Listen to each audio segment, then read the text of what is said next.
ubona gute ndabaneza tayi française devoir yo kwishuri mu gatondo ngiye kwishuri professeur yarambaje kubera professeur yarambaje kubera iki ntiwakoze interrogation no devoir nagohaye ugenda gukora muhira ikintu mwishuri hajya nagize ubukomedi ubufarceur yacha twenga Selma ikuravugirako ni shano ni TV yego sasa ugasanga rero ubu ama films abarundi basigaye bakora ama films menshi cyane abakomedi ni benshi cyane mu Burundi kandi ndabikunda cyane kuko igihugu cyacu gitangiye gutera imbere mu bintu vya mareresi.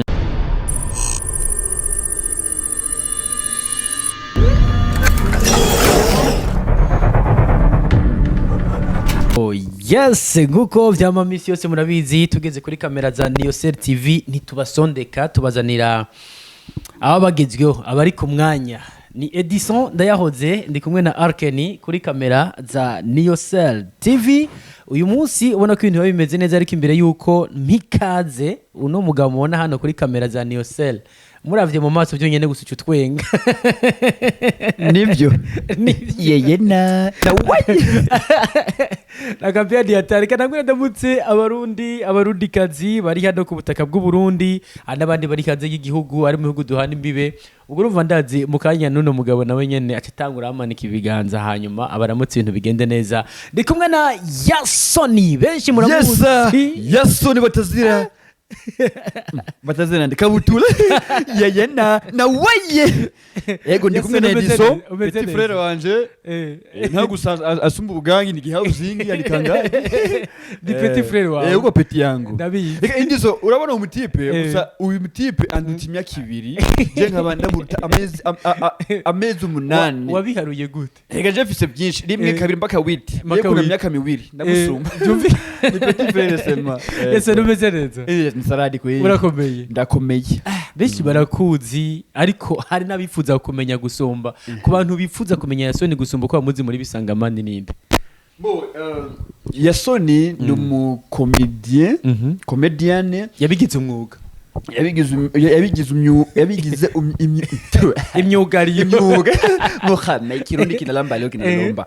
ego ndio umuntu gusakora neza mu Burundi urabizi akaba n'umukomedian mwiza cyane ndazi kumura mukunda cyane kandi akaba afise abafanzi benshi cyane bamukunda abana abagore bivuze abana bekubera kwera ku bana n'abagore kuko abana nibo badukunda cyane kuruta abantu bakuze ubipima gute ndabibona ndi mwibarabara utwana Yasoni yo ntuze nawe nutwana tw'imyaka ingahe mbo kana ka 12 ans 15 ans 8 ans 3 ans Yasoni ni sawa ni salade Yasoni ati iyo bijyose ibyo nkina ndazi mbe nibikigufasha kugumanura wambaye akagahuzu bakikumanurije agastoma kandi karazimbye nuza attention yego agastoma Edison twashimiya nage weye wabyo utanguye reba nago Yasoni neza arigiye mu kazi kiwe kajanye na comedian ako bisohose iyo biva hose arafise yavuye nahageze Yasoni agitangura byari bimeze gute vyakujemwe gute vyahereye hihi kugira geraho uba bitumwako na cyane cyane hano mu kutaka bwonde ndetse no hanze y'igihugu ego so Yasoni n'umuntu je nakimu byinshi cyane gusa comedy ndayifata kuko nayivuze ubwa mbere nko avuga umwuga plutôt voilà yego sasa Yasoni nimesufiri nakimu byinshi cyane na imvura nimesufiri sana naco gituma nimesufiri gusufiri bavuga ko gusa waraci mu bintu byinshi cyane surtout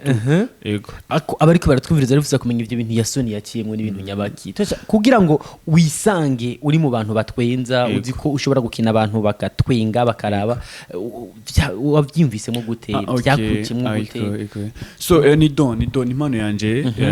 kandi iyo don yaraje kuva nkiri mutoya no kwishuri kuko ico gihe ndibuka professeur wanje wa mbere anyigishije ndi muri 3e ko primaire ko sasa ico gihe yaramaye interrogation no devoir domicile yo muhira devoir prononce bien devoir oh là là ego sasa ico gihe yamaye devoir ngogire kwikorera muhira sasa naciye ngenda mu shooting yanje ma répétition une vya films bya kera tu sasa naciye bagira gukora devoir yo kw'ishure mu gatondo ngiye kw'ishure professeur yarambajije kubera professeur yarambajije kubera iki ntiwakoze interrogation no devoir nagohaye ugenda gukora muhira ikintu mw'ishure hajya nagize ubukomedi ubufarceur yacatwenga Selma bica bihera bwa genda wicare wa mushaji pu genda wicare sasa ico gihe ndavuga oh my god mbafise mano ya comedy nico gituma ndayikunda mbakunda cayikora nabigari nendereya kandi ntuzoyihagarika inshallah nzobandanya mbere kwa mbere imbere yuko winjira muri team ya Ihuriro TV wari usanzwe ukora wenyene Mbo narakora gusa wari bwafatiye no narakora mu bintu bya ma club ibintu by'amakundi ibintu ma repetition gusa mugabo ntabwo nari mu YouTube cyane ma channel ya YouTube gusa Ihuriro TV no channel yanje ya mbere na mbakubunda cyayirimwo ndajekorerago channel yawe yitwa gute Yasoni nyene ni Yasoni official channel yanje ya YouTube iyo iri ruhande y'ivyo musanzwe mukina kuri Ihuriro TV yego okay urakinye uraduze mwagiye guhura gute n'abagasore nabo musanzwe mukina nabandi muri Ihuriro TV bajojo gute yego so ico kibazo narakishuye cyane gose go Ismail Gasore uvuga ngo twahuye oya Ismail Gasore ni umukuze wanje ni mubinamu gusa twavuye kure cyane tukiri batoya twaragiye mu bintu byinshi cyane kuko kera twara abadanseri danse moderne ego by'amaroboti yena narabikora cyane sasa ico gihe ebana tuko two bapeti banyumbani gusa twarakundana kuva kera ego mbakubu turacari kumwe tuzikora na insha Allah tuzobandanya yego ryoshika muri ko murakina mugakina banza some reka ndakamanure gato mukhama ryoshika muri ko murakina mwe na Gasoji canke Gasoro ukunda kumwita Gasoji murakina mwankana mu bishobora mu gukina birashika kuko kenshi mukina ahantu mukingiranira mwibira amabanga ari na ndakafakanye systeme nakabongeaga akini saa ingine nakuwa rafiki yangu birashika tu birashika ni Yasoni ahanini turazi kumwagiye kuba ivyamamara niko no bivuga biciye muri Bisanga man muri Bisanga man yahari yaho yabakuye naho yabagejeje kino gihe ni nayo movie twofata ko hano ku butaka bw'u Burundi irambye cyane kandi kagumiri ku ma6 cyane gose iyo muri ko murakina canke iyo muhuriye muri rya Bisanga man na Gasore na Jojo nabandi cyane imice muri ko muri yumvira kino gihe ukacuraba iyo wavuye wiyumva gute na cyane cyane uravye revo mugezeko ego ico mbere ndashima Allah ndashima God kuko Imana niyo ikora ibintu byose bibazo guhende ntuze siyo mutume nzako nafanya mambo Imana ndo nafanya hivyo. Ana mfumo mufise. Sa? Na mfumo mufise muri. Wallahi kweli ni byuko kweli Mungu anatuonaga kuva mvuka ibintu by'ubupfumo navyonze. Navyuze. Uvyumva ku matwi. Edizo tweshimia naye kweli. Urivuze shauri kama unapangiaga wewe mwenyewe urakemeye. Ndarivuze koma shetani. Yego. Kabisa gusa urabona aho tugeze twakoresheje ingufu nyinshi cyane. Yego. Na nico gituma namambona mu Burundi kwanza ndashima Imana kuko ugasanga ubu amachano ni menshi cyane amachano ya YouTube yasigaye menshi cyane ni kuravugirako ni shano ni TV yego sasa ugasanga rero ubu ama films abarundi basigaye bakora ama films menshi cyane aba comedy ni menshi cyane mu Burundi kandi ndabikunda cyane kuko igihugu cyacu gitanguye gutera imbere mu bintu vya mareresi ndabikunda cyane cyo gituma n'inguvu ndazifise muze ndapapa ndaga mpaka mwisho okay Edizo yes, mimi ntenderea mbere kwa mbere naguhagarara n'ibiri reka nsome kwanza nuze yegena Yasoni drama yo yes dukomeza mwaravuye hano murerekeza Kigali murahura na ba Kanyombya ndetse nabandi mugerageje kuraba mwari ko murakina na kare mwakuze mufana ko nawe ndazishora ko wakuze ufana Kanyombya umwiyumva gute mwungutsiki na cyane cyane mu kazi kanyo ka comedian yego so gusa mu Rwanda just nagiye sinagiye kuko ico gihe nari ngwaye nari ngwaye cyane gose nanje gutuma nivyangunye ko ngenda timu yawe yaragiye timu yanje yaragiye hari byo yungutse ugerageje kuraba ko mwakomeje byinshi cyane kabisa kuko kungene twebwe dushutinga ibyo cyo bima comedy different cyane n'abanyakso n'abandi gusa ikintu twabonye urabona nimba uri mu gihugu sivyo nimba ushaka kumenya ibintu byinshi cyane genda mu kindi gihugu usanga ibintu byinshi cyane nta nico gituma kijya gihe bavuye mu Rwanda Ismail Gasore bagarusino baje n'inguvu nshasha sasa natwe twaje dukora cyane bakubu vraiment inshallah kuyaho tugeze matunda yake mazuri ni matunda yake mazuri matunda ya nani matunda yetu mazuri hapo mazuri la bavuga ati reka acha nishushie hata kama wewe hakuna noma Yasoni gato muri Bisanga bandi kuvitangura cyashaka dukira kantu gashobora kuba ugira ati aka kantu kabisa naragashishuye muri Bisanga ukatugirira umutwe wa kinyi ndakagire no gakora none wowe ugakora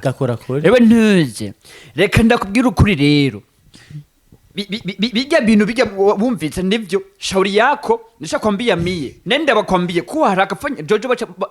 nuje hivi Jojo anaolewa sasa hivi kwa taarifa yako gasoji kama shetani yako fanya uwai mimi nishakwambia mie kamushenzi we yeyena awuri kutanga ibanduro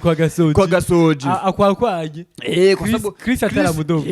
atamutwara Jojo afite amafaranga asomba ya gasoji inde mugabo gasoji Jojo aramukunda gasoji ako mugagize aramubura acafatana na Chris banamuke ndagise banakuwa abakobwa jogisi banakuwa banapenda franga shauri yenu yes nuko bisanzwe bimeze ndi kumwe na Yasoni muramuzi muri Bisanga man ujuhereza Yasoni official baceberekeza muri batazira kabutula kwereka bakwita kaboka kabutura kuko je kenshi nimba ndiko ndakina ibintu vya comedy byo wanje nyene ibi ugasa kenshi namankina namba umuloti kabutura sasa ugasanga ngo yambe kabutura yewe kugira atimbera yewe bacha kwita kabutura ngo je Yasoni official Yasoni abeshi bakunda kuvuga ati Yasoni ati duhuye uko tumubona atari ko arakina siko abameze aho abanaberiye bavuga bati banureke Yasoni yarigeze ko ari umukobwa ahinduka umuhungu bimeze gute bubwira iki abakunda kwibaza ivyo bibazo bivanye n'udufyeri twabigeme iki diso je mbona kurancho niyo style winjiriyemo urabona benshi bamabiyumvira uko gusa Edi je ndumuhungu sivyo yego je ndumuhungu kandi niko na sheri urafise umusheri namufise umusheri babandira muhura bakuramutsa Yasoni none bagasa n'abafana bitandukanye n'umusheri mbo sinuva ko n'umadami kuko sinamushira mu nzu ariko n'umusheri ndamukunda none imagine kwata ukundukira umwana wewe yo nkunda gute cyo gihe nawe yarakira umwana nakundanye mukira abana nisha kubona yasha kuba tukapendana sasa ayo magambo mumvuga Ediso ngo urabona ngo Yasoni ngo nagapede misiko pede we siko pede mama babivuga mugabo bo barabivuga ngo yahezwe babwirere icuri babimenye mbo je ndumuhungu nimba uri umukobwa rero abuyaminya sanga muhira ndakwereka nikupige jeki abavuga ko uri umupede ngo niko pede nagusange muhira karibu ndaho hapa kuya ijeke iri kwirakarije bien sûr sasha motere ko bien ndachavuye nyene motere muzore ndabemeze ubemeze hapa kunyumba mugabo yakoma shetani ndakora ibyo waranterefonye manzo wenda gwamagaye waranterefonye nemwitabe hari ico aro umviriza tanga 3 million 500 oya ego ntaco nta kibazo mu konti yanje yarahari sawa ico ni kiraka mbo namara yanje shaka ntange sasa 3 million 500 pesa ndogo nana na mahera tena manhanga ma 5 million iki kidogo Yasoni kino gihe ku bantu na cyane batinya no mwuga wanyu wa comedian kwemeza ko kino gihe uhejweho n'akazi kawe ka comedian ego gusa comedy ndayikunda cyane kandi comedy irafasha ibintu byinshi cyane kandi comedy yaragize mbo yaramfashije kuba kenshi kera narifise amasoni cyane narafise amasoni menshi ngo byaraheze kubera comedy sasa ubu nsigaye ubu mfise uburenganzira bwo kuva ufise amasoni yiki mbo yo kuganiriza bigeme abantu surtout kera mbwa imbere ya public bikanga mbwa alhamdulillah ubu ni bien kweri comedy ndayikunda gusa aho ingejeje vraiment si hato sindavuga nabi vuga intambamye mukunda guhora nazo muri kano kazi kanyu nizihe cyane cyane comedy benshi ntibabitahura urabona cyangwa amafaranga kandi allo okay mukanya gusa ndaje tunugira ikibazo okay nta kibazo we yatangiye gusa nta kibazo ubu n'umushiri Yasoni n'umujama gusa kandi reka ubusutwa vuga ibyo byakuzanye ngaha ibyo bushiri bikuraba komeza numva ko ibintu byakomeye ego so gusa comedy yanje urabona nico gituma nakubwiye ati ubu ndaryohewe cyane kubona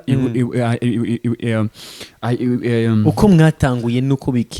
naho mugize siko bikimeze ego murakigwa neza ubwa mbere kera tumesufrire sana babafata nk'abantu abakeha bwenge ego nk'ibirofa umenga nidukwije neza kugira ngo badufata mbwa ubu babona ko comedy ni ikintu gifise akamaro cyane mu buzima uwo kwambara n'ikanzu mwibarabara sa uwo kwambara ikanzu mwibarabara ugatembera nimba ata kamera ihari sinobikora muga kamera ihari urayambara bien sûr kuko mwe gusa kamera wari wese cyabona kuri face to face ndayikora wari wese cyabona kuri mukazi mugaba ngo ata kamera ihari yasaze nyine musaze ikintu Yasoni amaze kwinjiza muri kano kazi kiwe avuga ati kabisa ngaha hari ikintu kikimazi maze gukura muri kano kazi kanje niki so comedy kuko maze imyaka itari mike muri kabisa comedy vraiment mbo naraguze ibintu byinshi surtout byo mu nzu utuntu naho twicaye ni wawe inshallah ndadufise pole nitwishi gusa tuvuga gusa byinshi kandi nawe umuceri watubwira uramuhereza ntango uramukwiriza kumukwiriza ntango orane edisacha gusuka every weekend murazogana bikagenda neza kandi mukanuti kavuye muri comedy reka tubyemere uko nyene basi nta kundi gusa comedy ndayikunda cyane agasabuni ndoyeba gute comedy paparao sha hamu ya jubi twende kwa tantine kwa tantine Byetenye salade. Ediso, mfise ndirimbo mfise song shasha. Ikache cyaho gatoye. Ego itwa namafi. Namafi. Ego. Gira cyaho gatoye two. Shego. Gatoye. Ya, nimuze dutambe twese ibintu ni bala. Nimuze dutambe twese ibintu namafi. Nimuze dutambe twese ibintu ni bala. Nimuze dutambe twese ibintu namafi. Namafi.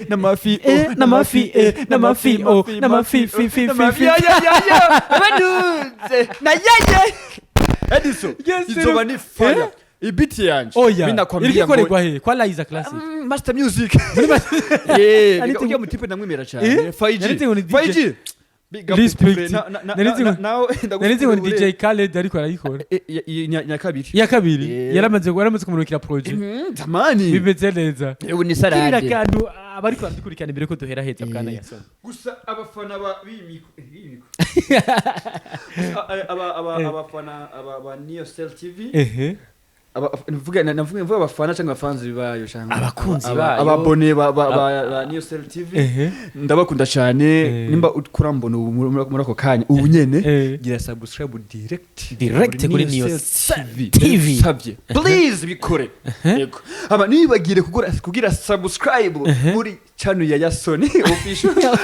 zose bazijyanira ndizere ntango byose ni byiza song yanje shasha iraje itwa amafi na gaterme ka bien ego amafi nao edisa muko munamwumva muko munamuona kuna noma mimi mshaniona ni bien tu birakwiye inshallah barakubona ko ambaye puma Sportwear Easter angana bien usiyogopi neza ego nuko reka tugire gutya garukirize hano hamwe bisigaye abukira zo gusanga muri hotel ntacyo gukora iki kurya amafi muri hotel edisa kandi wewe ufasiriyaga sana we boje ndumwana w'Imana vraiment sinabikora gusa kandi umuntu ni ndakunda cyane merci sana Asante. ndi kumwe na petit frère wanje Diso nawe umugangi ni housing ni housing nacu zo makazi Ego. ako warakubaganye ngaho kuboko ngiri muto ya gusa warakubagana handitseho gute ngaho nikugangi nawe biriko biraza pole pole tu yes nuko nari kumwe na Yasoni nta kindi nokora Yasoni atari gushimira ukanya waduhaye kuganiriza abafana cyangwa abakunzi ba Niyoser TV nitugarukirije ngaho kubera umva hari byinshi mukiriko murakora ni byinshi cyane inshamuzo bibona tuzobandanya ari abantu bako barasaba saison 2 ya Bisangaman soon iraza muri ko murabipanga gusa mugabo urarigana gateranya no niyo channel niyo mvuge nuko bimera gasore ingo baramwambitse impeta baragize ifinga bigana bikije nabiryosha bizi nabiryosha yo nawe ewe nuze yo mugahindukana mugasubira muhagira gute bigakomera reka aho bukira turabibandanya nuko reka ngire gutenda bashimire cyane bakunzi ba Niyoser TV mwariko muradukurikirana na cyane cyane turi kumwe n'uno mugabo no muniga no mu kabutura Yasoni yasoso nuko bisanzwe bimeze Edison yahoze ndabashimire cyane nongere shimire cyane Arkeni aho wira muniga murakoze cyane Mr Kenny nasokoza amara ayifasha kamera inyuma twabonye neza reka dusome na yeye na dusubire ubutahana cyane cyane twabazaniye uwundi mu comedian cyane uwundi mu artist cyangwa uwundi mutamvyi ibintu beze bananye bigenda neza bye bye ciao